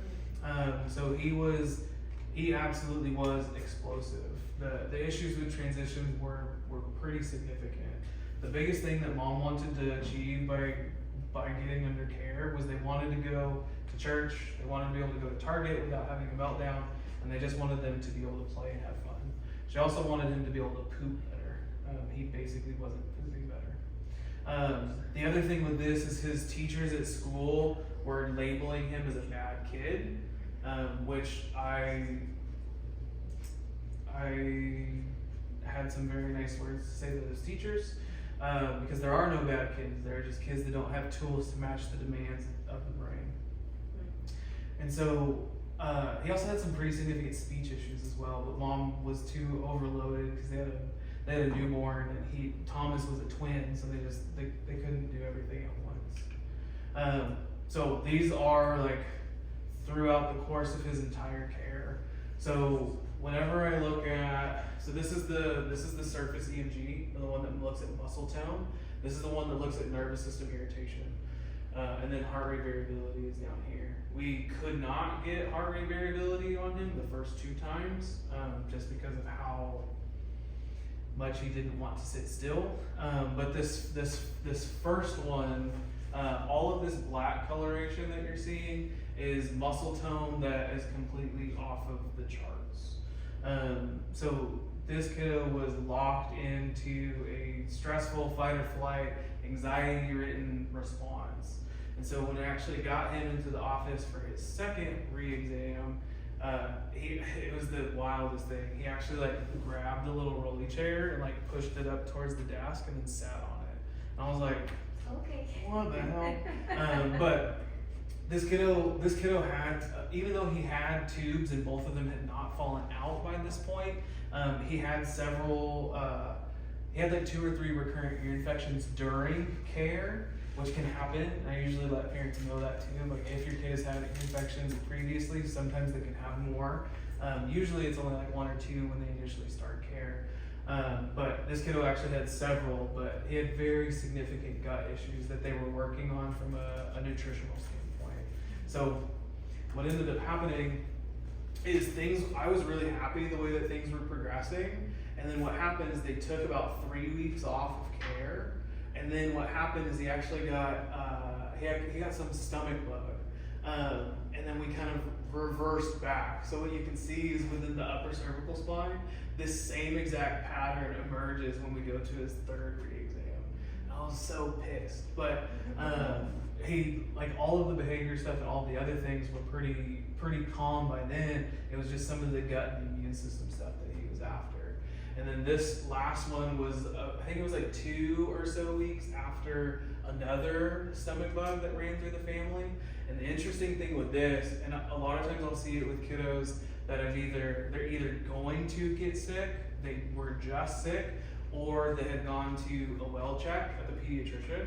A lot of times when we start looking at heart rate variability, they'll actually be shifted to more of the parasympathetic side of things, simply because the body is actively trying to pump the brakes as much as it can to rest and recover.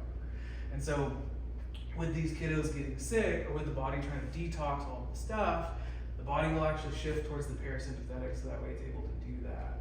Whenever I see scans like this, I was like, was your child just sick, or did you go see the pediatrician? And it's 9 times out of 10, the answer is yes to either of those.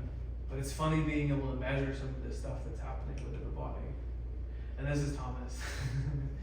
We found out very quickly that the stickers actually leave a residue, and so I think for about a month and a half, he actually had like this circle around his belly button, and I felt really bad for him because his mom was actually really mad. But we didn't know that it actually had an adhesive on it.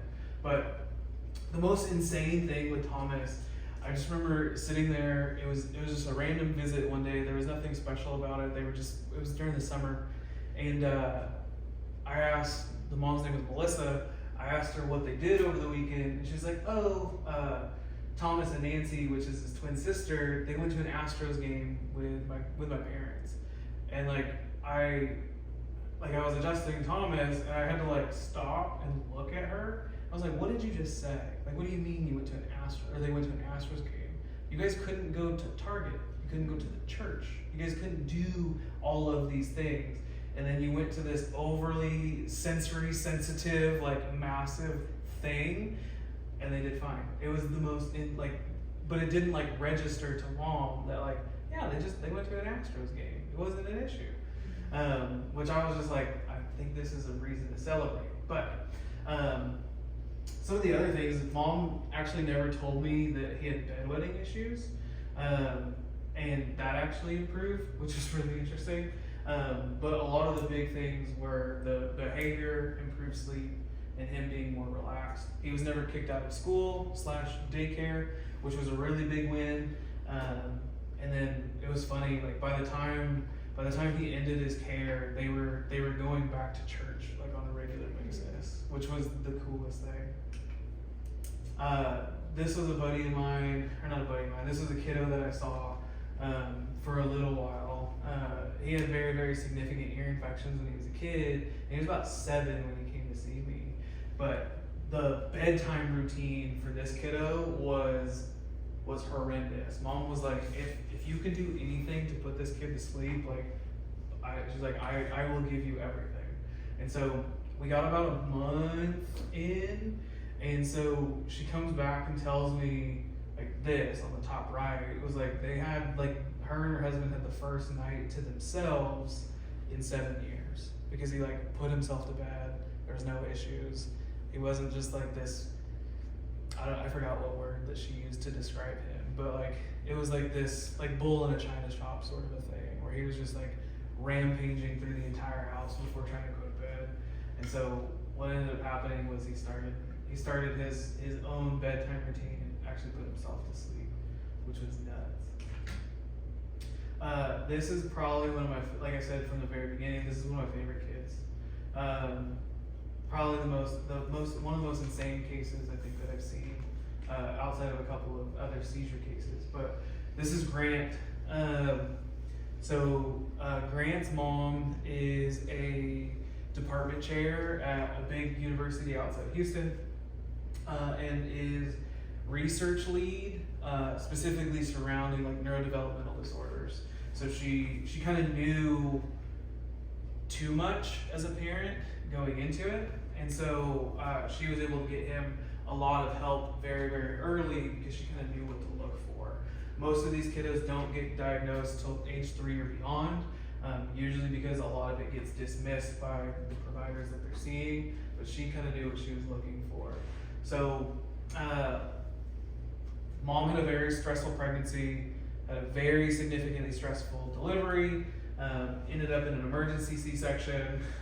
There was some, I don't know if it was because she didn't know either, but whether it was a positioning thing in utero or if it was a cord wrapped or there was a hypoxic injury or something, but essentially some of it or all of it created what's called infantile spasms, which is a type of seizure disorder.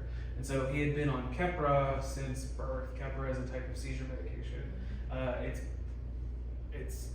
nasty. Keppra is nasty. The majority of the kiddos that I've seen with seizures and or autism are usually on some type of anticonvulsant because kiddos with seizures can have a higher propensity or kids with autism have a higher propensity for seizures. But he had been on Keppra since birth. He was completely nonverbal. He had started ABA, speech, OT since he was 2. The one thing I remember adjusting him one morning because his mom would bring him into the office, and it was like the first appointment of the day, so it's like 7:30. We're both like drinking coffee, trying to like wake up. But I remember asking her, I was like, hey, like, what are you seeing at home? And she's like, he's like playing by himself and he's playing with his older brother. And one of the things that I had noticed from the very beginning, like after doing the full exam, there were a lot of significant hallmarks of autism that he just wasn't. So like he wasn't able to point, he never made eye contact, there was no gesturing, and there was no actual like attempt for expressive language with him. And so I started asking Mom, because like we were sitting there and he like started pointing to something in the office, and I was like, what the heck, what are you talking about? Or what are you doing? And like he was pointing to something. I was like, I asked the mom, I was like, has he been like more social lately, or like what's up? And she's like, yeah, he's playing with his brother, he's playing with us, like he's more enjoyable to be around at home. And then I started seeing stuff like this in the office, because he was like pointing, he was making eye contact with me, he was gesturing, and he was like trying to do like kind of like going through speech all over again, like babbling and doing random things that were just weren't decipherable. And then the crazy thing is that during the time that I was seeing him, he transitioned to my wife's care whenever I left her practice. Was that he tested out of ABA and went from 4 days to 3 days, and then went from 3 days to 2 days, which like I celebrated the heck out of that with Mom. She didn't really look at that as something that was that great, because there was a logistical issue with not being able to go to ABA 4 days out of the week versus 2. The other thing, we worked very closely with his neurologist, who is at Baylor, which she's one of 2 neurologists that I know of that's actually willing to get kids off of seizure meds versus keep them on, because essentially it's a death sentence. The second that they get put on seizure meds, they almost never get taken off. But I started seeing him in November of 2022, and then the pediatric neurologist was going to half the dose, or she did half the dose in February of this year, and then he's been off seizure medication since March, which is like the coolest freaking thing. And so after he transitioned into my wife's care, he actually said his first word in the office as he was getting adjusted. And no, it wasn't mom. It was the word yellow, I think. But like I shared Grant's story because it's like the wildest thing that I can actually like conceive within my mind of just by impacting neurology, some of the cool things that you can see on the opposite end.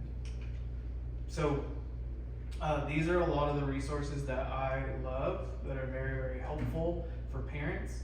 Bottom right-hand corner, Disconnected Kids and Reconnected Kids, Dr. Robert Melillo's books, phenomenal. I think Reconnected Kids is written really, really well for parents. The Whole Brain Child is probably my second favorite book. It's almost more of a parenting book, but from a whole brain perspective. how to best kind of navigate through conflict with children with some of these issues. The GAPS diet, or the gut psychology syndrome book, is phenomenal for trying to figure out how to heal the gut in a lot of these children. I will say it's tougher for those that have sensory aversions or issues with that, but it's phenomenal. Healing the New Childhood Epidemic is a really great book. It goes into a lot of controversial topics, but it talks about the 4 A's, which is autism, ADHD, asthma, and allergies, and why those things are significantly on the rise. And then one of my favorite books, which I'll send you guys the PDF of it, the Textbook of Human Adaptability. There's an entire chapter where they talk about the neurodiagnostics and the neurology involved as it relates to kids on the spectrum, and specifically like what the research actually says of, at least from a measurement perspective, like how all of this stuff plays a role. It's one of my favorite reads, and there's more. I think there's more research. There's more research behind that one chapter than there is almost in the entire book. I think there's like 300 to 500 citations for that whole chapter, but it's specifically going over the neurometrics and the diagnostic testing and how it's related to what's referred to as like the loss of adaptability, or that increased sympathetic response within kids with autism. And then neuroplasticity is something that we've talked quite a bit about, and that's the brain that changes itself, by Dr. Norman Doidge. And really, like we've said a couple of times, that's really just the concept of hope that these kids' brains can actually change, and they're not destined to a diagnosis. I was talking with a mom today. It's one of those cases that like pulls at your heartstrings quite a bit. So he has cerebral palsy. They found out at 20 weeks. After the 20-week appointment, they told her that she should just abort the child because of how horrible of a life things would be on the back end. And basically what they had told her was like that life would be incredibly hard, which like there's no denying that life is incredibly hard for them with someone with a complex diagnosis. But they said that he would never walk, they said that he would never talk, they said that he would never eat on his own, that he would never be able to toilet train, that he would never speak, and the crazy thing is he's doing all of those things. So like the one thing that I always tell parents, like, kids are absolutely more than the diagnosis that they have, and doctors don't know everything in a lot of ways. But the biggest thing with that is like if she had listened, like they never would have seen the changes within that kid. One, like over the past, I mean he's 5 now, but over the past year he's gotten to the point where he can like basically stand assisted. And so for a lot of times kids with CP usually don't hit that point until they get closer to their teenage years, depending on the severity. But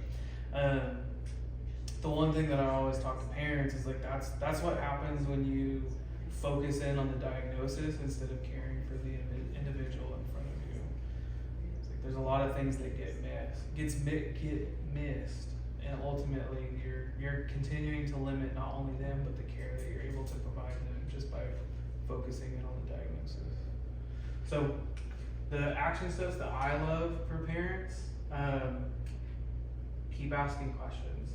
The one thing that happens more often than not with a lot of these cases is that the providers that parents are seeing for their children for these issues, they're not getting the answers that they're looking for. The majority of these parents are getting dismissed on a visit by visit basis by their pediatricians or whatever specialists or providers that they're seeing.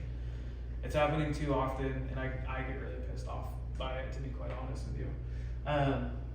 But essentially, the best way for you to find help for your child is to keep on asking questions.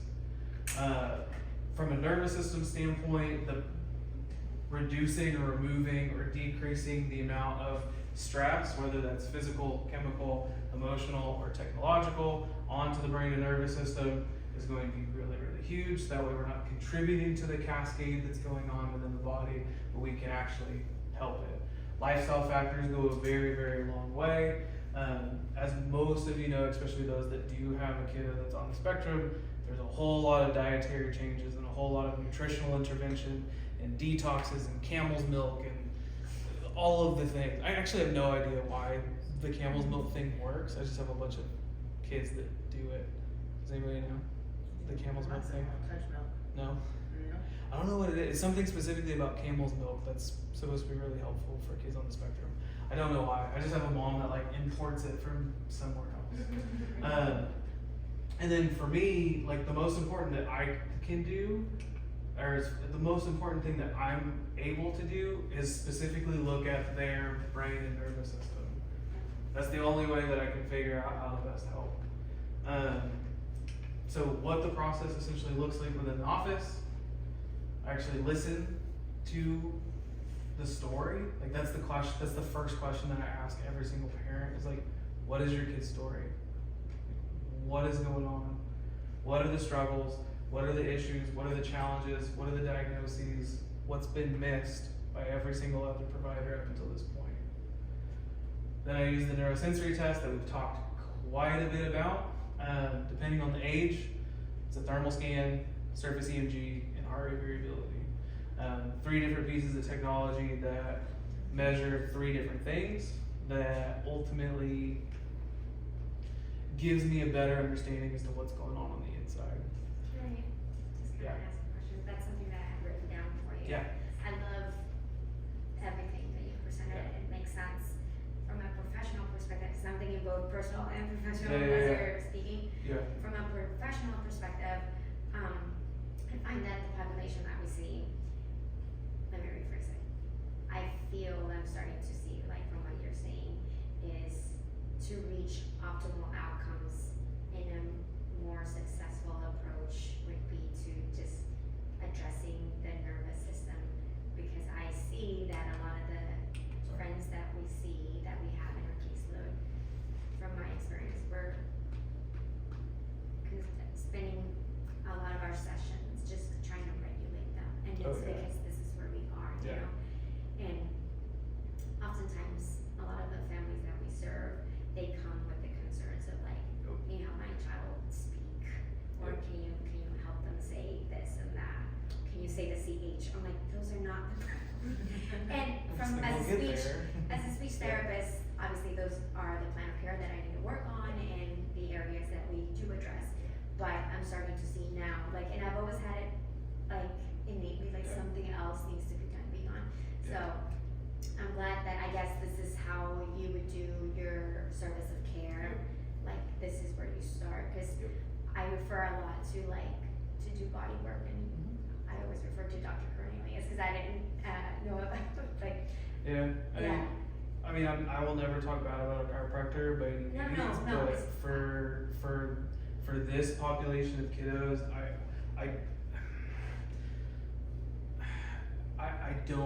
don't think that the appropriate schedule of care is given. So And that I was think- like my question. Is this yeah. like more this? I'm just now getting to know you, and like this Yeah, approach that you're doing. yeah. I'm assuming this is a specialty type of approach yeah. that you're addressing. Yeah. It's not like a generalized No, it's- chiropractic work in a Yeah. way. No, kids should not. Well, yeah, that's another thing. Kids should not be adjusted the same way that adults do. They're just not little adults with a spine. Should not happen that way. I always try to discredit that as much as possible. There's a couple of different things that I use within the office. One, to keep them safe without doing popping, twisting, clicking, etc. There are some kiddos, like I have a kiddo right now who's on the spectrum. You actually may know him and his brother. They see Denise currently, but Okay. one of them is very low tone from like a core standpoint, so he's always like leaning on stuff and is very just like kind of like sprawled out. He'll like just go lay down and not really want to really put his body under the demand or the stress of trying to withstand gravity, because it's one thing that he's trying to remove out of the equation at all times. And so one thing that I've been doing with him, I actually have been adjusting him manually, not in the same way that I would adjust an adult, but modifying it in such a way with him, one, standing gravity, so trying to stress his neurology and his physical body in such a way to try to reinforce the positions that we want him to be in. So there are some similarities, but there's a lot of differences when it comes to these cases. Let's But- just say hypothetical. Yeah. I can think of, as you're speaking, I can think of so many friends that I'm like, we need to address the sensory Yeah. system. Like, it's just, they're so dysregulated that we can, most of my session, I spend it, thankfully, like our clinic has the facility with the equipment to Yeah. kind of help them out. Yep. And it's like such a short time. But I can say like, this is a great opportunity for you guys to explore other areas that could address, cause I could see them, like you said, those friends that you've, I don't know if they were your clients or not, but like their language developed just through Yeah. like addressing their nervous Well, system. the one thing that I always tell parents too, so like for example, that the kiddo with cerebral palsy, I told mom from the very, like before I ever adjusted her son, I was like, look, in about a month and a half, your PT, OT, speech therapist, etc., are gonna start asking you questions as to what the hell you're doing. And she kind of looked at me like I was crazy. I was like, no, this happens in almost every single case. Where like they start like busting through plateaus and start making so much progress that like the therapists don't believe it.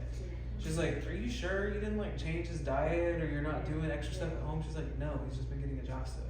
So like, I always like pre-frame that with parents of like, look, like the things that I do make the other things that you're doing more effective and efficient. And so I don't necessarily care to take any like praise or glory from any of that because it's a synergistic approach, right? Like what I do is not like the end all be all. What like speech therapy or OT, it's a massive piece to the You're kind of like puzzle. foundationally like Yeah. So the thing is, if you can start laying down the foundation, one, like if you think about like building a house, like you need a large foundation to be able to support the structures. And so when you start addressing the foundational component of the nervous system, one, you're able to build higher, you're able to build bigger. Yeah. And so what happens is like those that are under care typically one move through their therapies faster is something that I would say depending on the case. Usually the nonverbal kiddos still take quite a bit to do. But the thing is they see faster progress and they'll see more progress otherwise. So from my the job timeline is, of care, I'm sorry. no, you're good. What do you typically see like as I far think it as? depends on the case. So going through the case history is a big part of it. So like that's where I kind of get like the depth part of it of like, okay, how impacted is all of this? Case by case. Yes. So like there's a kid on the spectrum that I have right now that I think like birth was real clean. There wasn't really any big issues. Mom had some like maternal stuff, or like maternal distress, but birth was real clean. Didn't really have any antibiotics or medications, but is still having some of the issues. So like there was less early and often that was impacting our stuff moving forward. So the way that I usually describe it, especially like patients that are super symptomatic, it usually makes sense to a lot of people of like their symptoms, the struggles, the challenges are like a big snowball that's rolling downhill. We have to stop momentum first before we ever push it back up the hill. And so it's kind of the same thing with a lot of these kiddos is that it takes a little bit to reach stability or restore function or balance within the nervous system. That sometimes it takes longer. There's some kiddos where it takes longer, there's some where it actually moves out pretty quickly. It just kind of depends, but I don't know until I actually hear their story. And then also do the testing part of it. Yeah. One of the big questions that's asked is like, how long does it take? The younger that a kid is, the easier that it is to actually facilitate change. The older that we get, unfortunately, it just takes more effort to make the same type of change. One of the big questions that's asked is how do you get my spectrum kid to sit still? The short answer is you don't. That's why I have random stuff throughout the office. There's a 4-year-old kiddo that I have right now that I adjust him as he's climbing on this, or he'll actually go do it. Mine gets adjusted just like that. Yeah. Whitney will do. Mine Yeah. will just go, cause she doesn't sit still. Yeah. And Whitney will follow her along. Yeah. And she'll be hanging off of chairs, Yeah. hanging off of whatever, and Whitney will just keep on following her. I'm Yep. like, I don't know how this is happening, but It's so funny because parents are like, there's an Indian family that I see that both of the boys are nonverbal and autistic, and the dad will try to like hold them down on the table, and I'm like, please, like, do not do that. Like, one, that's not fostering safety for them, which is a big deal, especially for me. I'm not a polyvagal, a polyvagal informed provider yet. But the ability to foster or facilitate safety internally is something that's really important to me, especially with these types of kiddos. So, like I said, the short answer is we don't get them to sit still. I get my steps in this office, following kiddos wherever they want to go. I have a kiddo that only wants to get adjusted on that couch in the front room, and that's what we do. We just like go in there and do our thing, and he gets adjusted. It's crazy. But yeah, that's usually the biggest question that gets asked within the office.